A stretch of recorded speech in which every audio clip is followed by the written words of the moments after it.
How does it feel to win, but still probably know your unit has some work to do? I mean, a win's a win. We're not going to apologize for that. It's a great team win. A lot of guys got to play in some new spots, but obviously that's not the standard we're used to seeing with our big blue wall, and so we got to earn that title back, and we have to have a good preparation and just kind of have more snaps on our belts so that group can gel and start to be a cohesive unit.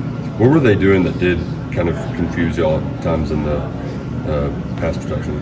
It wasn't anything they were doing special. I mean, they do what they do well. I mean, that was one thing we knew going in, that they're not going to try and do anything crazy, but what they do, their fundamentals, and they're very gap sound. They do those things well. So their whole goal was to not. That Miami defensive line wasn't going to let you. They're not going to beat themselves. Basically, they're going to say, "You're right. We know where our gaps are going to be. You're going to have to be there and meet us." But it's just stuff we got to clean up. Does it feel like this is all stuff that can be cleaned up in a few days' time? Yeah, it's all fixable. I mean, we had a young group that doesn't have as much experience as we're used to seeing in the past. I mean, we had to replace 3 guys from the NFL just this offseason alone. So I mean, you can't rebuild the wall overnight. So it's going to take some time. Some of the young guys. So we had a lot of guys that never even started a game here before, that are very talented players, so I'm very confident in. But now having that experience under their belt, I think it's only going to be smoother sailing from here for them. What did Berrien's big special teams play do for the whole team?